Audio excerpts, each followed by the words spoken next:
starting lineups, record predictions, and is Carmelo Anthony going to be in that purple and gold on opening night? You guys have a ton of questions for me, so today on Lakers Report by Chat Sports, all things Lakers, we're going to be answering those questions. Now, in the first video, we have a part 1 to this Q&A mailbag question. I answered all of the questions that you guys sent me on my Instagram, and today we're going to be tackling the Twitter questions. We have some really good ones here, so let's get into it. But before you do, make sure you hit that subscribe button down below so that you do not miss a single second when it comes to our Los Angeles Lakers. And while you're at it, go ahead and give me a follow on my Instagram at Hannah Rose Kulik and my Twitter at Hannah_Kulik to keep up with all things fitness and Lakers, of course. Obviously, I'm Laker Han. Now let's get into some of these questions. All right, kicking off our mailbag Q&A Twitter edition today. Our first question is from @ZoNikeSeason, and he asks, will we make the finals?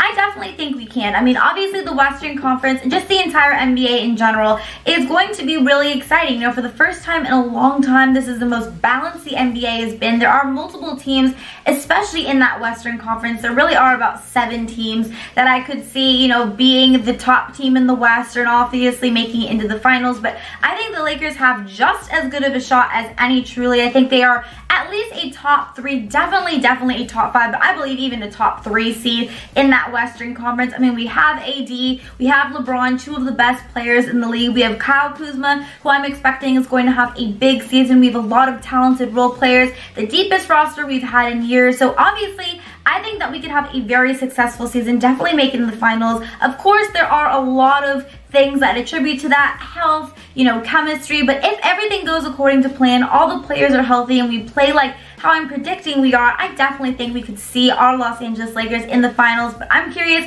do you think the Lakers could make it into the finals this year? If you do, type Y down below. If not, type N down below. Now let's move on to our next question. Okay, next question is from @Cammy1975. It says, what will happen if AD dips after 1 or 2 seasons and Zoe and BI blow up? Well, I mean, I guess you can't fully predict anything. I don't know. I would be very shocked if Anthony Davis all of a sudden after 1 or 2 seasons dipped down and wasn't a good player. I think he's going to be one of the best players to ever play, if not the best player in the league in a couple of years. He's just 26. He's going to be entering his prime. So I would be shocked if he was, you know, dipping down and not as good as he's been. And obviously, you know, I'm wishing the best for Lonzo Ball and Brandon Ingram. I think those 2 players, if they're healthy, are going to be able to have long, really successful careers. But I would be pretty darn shocked if AD all of a sudden, you know, after 1-2 years was not good and Zoe and BI were much better than him. I think Anthony Davis in 1 or 2 years is going to be the best player in the league just in general. Laker Metropolis wants to know, what do you think of AD being the focal point for the Lakers? I think it's a great thing. I mean, I think obviously, you know, LeBron James knows he's kind of nearing the end of his career. He knows AD, like I mentioned before, is going to be entering his prime. So he knows that the smartest thing for this team in order to be successful, in order to put themselves in that position to win the NBA championship this season and the season after that, is to have Anthony Davis be the focal point. And I'm really excited about it. You guys, I don't think we're giving AD enough credit. You know, he is one of those guys, he's 6'10", but he is such a versatile player. He can be a great ball handler, obviously a terrific scorer, an amazing defender. So I think Anthony Davis is, like I just said, you know, previously, I think he could easily be the best player in the league, if not even this season, but in the next couple of seasons. He's just entering his prime. So I'm very happy that AD is the focal point for the Lakers. I think that that puts us in the best position to have success for the future. @JSway52 wants to know, why did Dwight choose 39? It's such an odd jersey number.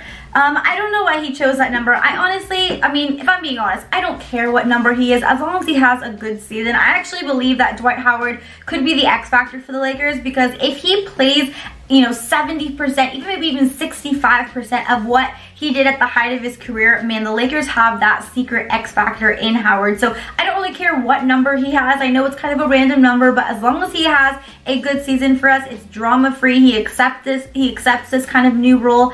I don't care what number he's wearing. All right, this next question, I knew there was gonna be one of these. @AlanPow102 wants to know, if the Lakers are granted the injury exception for Boogie, who is your ideal replacement out of these available players? Carmelo Anthony, Kenneth Faried, Joakim Noah, or maybe even Dwyane Wade? Okay, well, first of all, and I know I talked about this in part 1, I think Dwyane Wade, that's just a rumor, you guys. Media, fans blowing everything out of proportion. So I think that in terms of those other players, let's just not even include Dwyane Wade. I think that would be so far-fetched, so crazy if it happens. I'm not saying 100% it's not, but I just think that is the likelihood of that happening is very, very, very slim. So out of Carmelo Anthony, Kenneth Faried, and I think the other one was Joakim Noah. Yeah, Joakim Noah. I'm going to go with Carmelo. You know, I think Melo is a guy that coming off the bench, playing 15, 20 minutes, being the opportunity to just score the ball, have the ball in his hand, shoot, do what he likes to do. I think that could be actually a really big pickup. I'm pretty shocked that, you know, the Lakers haven't gotten him already. I'm shocked that he's just not even on a team in general. I don't know why that is the case. I know a lot of people have been asking me. I don't necessarily know why Melo's not on a team, but I think out of those guys, you know, Kenneth Faried's a little bit too small to be playing that center position. We don't really need another power forward. And then Joakim Noah is just a little bit old, and I think, you know, he wouldn't really be able to bring that much to the table. He wouldn't be able to play too many minutes. So I think Carmelo Anthony, out of all of those players, is the best option for the Lakers, if that is the case. How much of an impact will Alex Caruso make this season?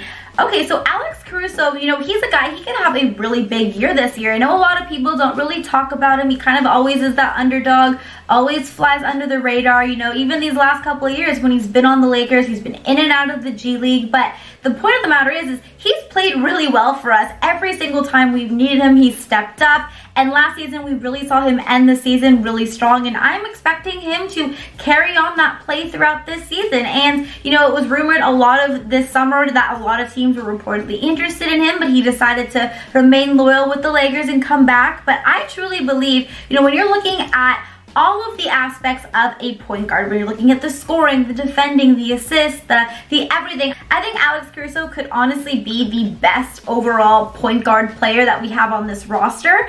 I know people are going to come at me for saying that, but I think Alex Caruso could really have a big year. We're just going to have to wait and see, you know, how he shows up in training camp, how he plays in the preseason. I'm sure he'll get some minutes. I'm not necessarily sure he's going to be our starting point guard opening night, but I think we could definitely see him. If he gets off to that strong start like how he finished last season, we could definitely see him even sliding in there and being that starting point guard for the Lakers down the line this season. At ByGDaddy2006 wants to know, for the preseason, what do you think will be the focus on, more on offense or defense, and what player needs to play the most this preseason? So I think most of the time, you know, going into the preseason, the main focus is always defense, just because that is really important as a whole team. The whole team needs to really come together in order to play defense well. But I think, you know, at the end of the day, this is such a new team with so many different players. Really, offense and defense is going to be the focal point this preseason. They're going to have to work on really everything. But I think if you are looking at it, you know, in most cases, defense is going to be the primary focus just for every team this preseason. And obviously, it's something that the Lakers have really struggled with these last few years in particular. But now that we have some really good defensive players like AD and Danny Green, Avery Bradley, you know, hopefully that's going to be able to change. So I think defense, in terms of what player is going to need to play the most during preseason, you know, I think AD and LeBron, they're going to play some in the preseason, obviously, but I don't think they're going to play too many minutes. I think the most important part of this preseason for us, it's not necessarily a specific player, but I think it's just in general, it's figuring out kind of this backcourt situation. You know, who's going to be that starting point guard? Is it going to be Rondo? Is it going to be Quinn Cook, Alex Caruso? Is it going to be LeBron James? You know, is, you know, Danny Green going to be our starting shooting guard? I think it's really going to have to be really finding who our backcourt is going to be, getting those backcourt kind of rotations down. I think that's going to be the most important this preseason. But again, obviously, you know, figuring out that defense, making sure we have a much better defensive season this year than we did last year. But I'm curious, what do you think should be the focal point for the Lakers this preseason, offense or defense? And you think offense, type O down below, or if you think defense, type D down below. Okay, now before we move on to some more of these final questions, I want to ask you guys a question. Do you have a FanDuel account? If you do not yet have one, go ahead and message me on my Instagram and or my Twitter right now, because I am starting my own NFL league and I would love to play with my Laker fam. So if you do not yet have a FanDuel account, go ahead and message me. I will explain to you how you can get one. Set one up. It is so easy. It is free. And then once you are in and logged in as a member of FanDuel, then you can come and join my NFL league. And I would love to play with my Laker fam. So go message me right now if you do not yet have a FanDuel account. But let's move on to some more of these questions. Next question is from @Ernie4LA. He asks, what are your predictions for this year? I'm assuming he means like, you know, record predictions, like wins and losses. I kind of touched on that a little bit in the first video, but I'm predicting the Lakers to hopefully, keeping my fingers crossed, that they have a great year, an injury-free year, everyone plays well, Kuz becomes that third star, Dwight Howard has, you know, a great breakout season again. He gets back to the Dwight Howard that he was a few years ago. There's no drama, everyone just loves playing together, and that we end up winning, you know, the NBA championship. That is what I would love to happen. Realistically, I know that ESPN has come out and said that the Lakers are going to win about 50, 51 games. I personally think that they can do better than that. I think they can win 54, 56 games. I think that's very realistic for them. Again, if everything I just listed, you know, the health, the chemistry, no drama, all that stuff happens, I think that's very realistic for them. I think they are definitely a top 5 seed. I even believe they are a top 3 seed. They could also be the number 1 seed. You know, just the Western Conference is so competitive. But regardless, I think the Lakers are going to have a really good year, and I'm very excited about it. @Tex Lone Ranger 420 wants to know, what do you think about Kobe finally giving Howard his blessing? I think it's great. You know, I mean, obviously Kobe Bryant's retired now. I think he has put all of that past trauma behind him, but I think it was nice to have him come out, give Dwight Howard his blessing. I know Dwight Howard, I'm sure, appreciates it. Maybe it'll give him a little bit of a boost of confidence going into this season, but I think it was nice. I don't think it's like the biggest deal. I know a lot of people are freaking out about it. I think, you know, Kobe's kind of, you know, turned the page on his NBA career, and he's not a really big drama guy, but I thought it was really nice, and I'm sure Howard really appreciated it. Okay, and then our last question for this part 2 of our Laker Mailbag Q&A Twitter edition, we have @ClipsRunLA. I'm not a big fan of your username, I gotta say, but he asks, who will be our starting 5? So this is obviously the biggest question. Everyone wants to know. We can obviously assume that Anthony Davis and LeBron James are for sure going to be in there. I would also assume that Danny Green is going to be our starting shooting guard. Now, whether or not Kyle Kuzma is going to get that starting spot is going to depend on if LeBron is our starting point guard, or if we are going to have Rajon Rondo as our starting point guard, Avery Bradley, who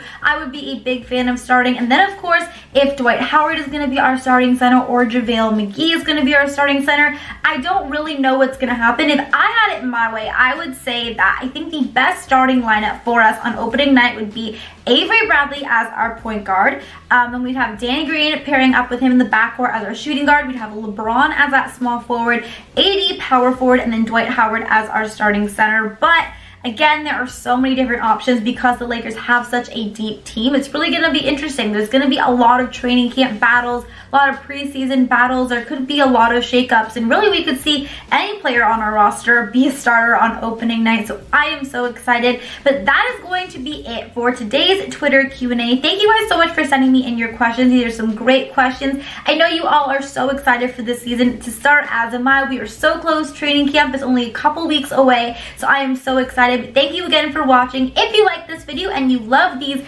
Laker Mailbag Q&As, don't forget to give it a double thumbs up. And of course, don't forget to subscribe here on Chat Sports and the new Chat Sports Lakers YouTube channel as well. And give me a follow on Instagram and Twitter. And until next time, Laker Hand is out. Bye!